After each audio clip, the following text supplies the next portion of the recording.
انا سترونج اندبندنت وعمري ما دخل راجل في حياتي يتحكم فيا. اي كلام بقوله بس لحد يسألني انت مفيش راجل في حياتك يعني تقدر تقول كده بدالي وقفت.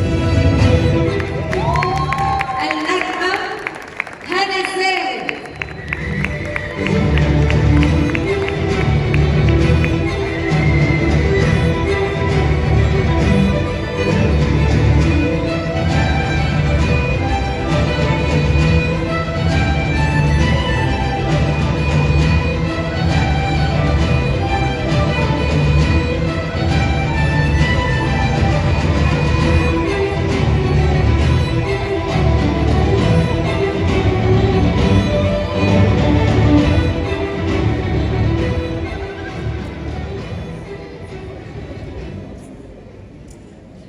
مساء الخير عليكم جميعا. اولا عايزه اشكر وشوشه جدا على الجائزه دي، تقريبا دي تالت مره اكون معاكم. مبسوطه جدا جدا. عايزه اشكر زمايلي في المسلسل انا وهي، استاذ اشرف عبد الباقي استاذي، واحمد حاتم صديقي، وناس كلهم اللي كانوا في المسلسل. والمسلسل ده غالي على قلبي قوي عشان هو مش مسلسل رومانتك كوميدي، هو مسلسل ناقش مشاكل نفسيه زي اضطراب مش عارفه اقولها اسمها ايه، اضطراب اللي هي الحديه والوسواس القهري. هو الوسواس القهري اللي انا عايزه اتكلم عنه. الوسواس القهري انا عانيت معاه مع اختي فرح لسنين طويله، وهي منورانا النهارده وهي معانا النهارده. وعايزه اقول لها ان المسلسل ده كانت مبسوطه بيه قوي، لان هي كانت حاسه بكل حاجه بتشوفها قدامها على التلفزيون وبكل احساسها. فعايزه اهديها الجايزه دي واقول لها بحبك قوي يا فرح.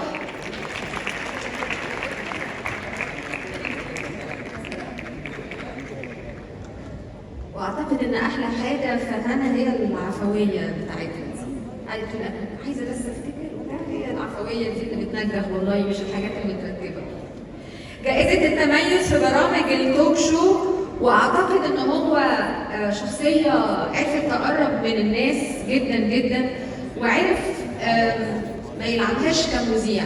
في اوقات كتير جدا هو بيتكلم في المقام الاول ان هو مواطن مصري. تعالوا نشوف الجائزة بنصيب مين.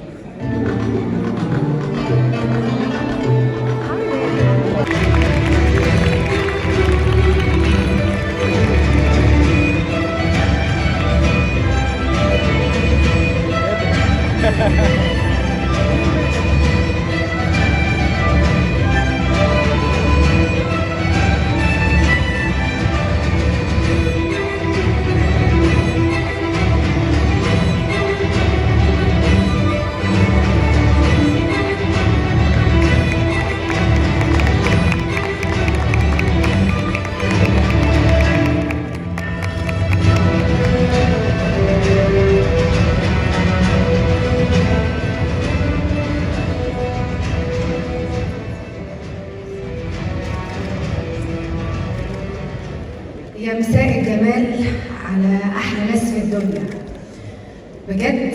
يعني ما بعرفش اتكلم قوي في المناسبات الكبيره قوي دي، بتلخبط.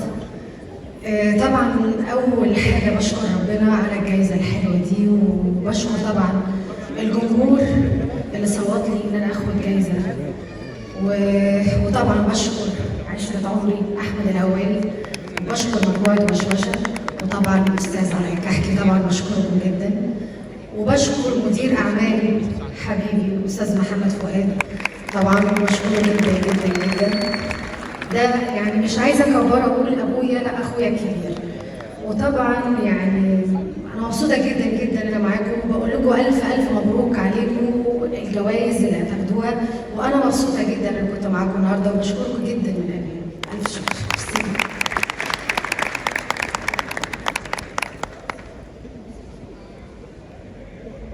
جائزة أفضل ستايلست لعام 2022 باستفتاء الجمهور.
عليكم. اول حاجه حابب اشكر صديقي احمد الهواري، وفخور جدا جدا ان انا معاكم النهارده والله. بجد مهرجان مشرف جدا، مبروك لنجاحه. وبجد السنه دي كانت فيها تعب كتير، فالحمد لله ربنا كرمني واتختمت الحمد لله باحلى حاجه. وكل سنه وحضراتكم طيبين، وبهدي الجايزه دي هنا، واحنا سعداء جدا جدا يا رب ان انت موجود معانا النهارده، وبنبتدي معاك السنه الجديده، فنورنا وشرفنا، ودايما دايما انت مصري معانا يعني.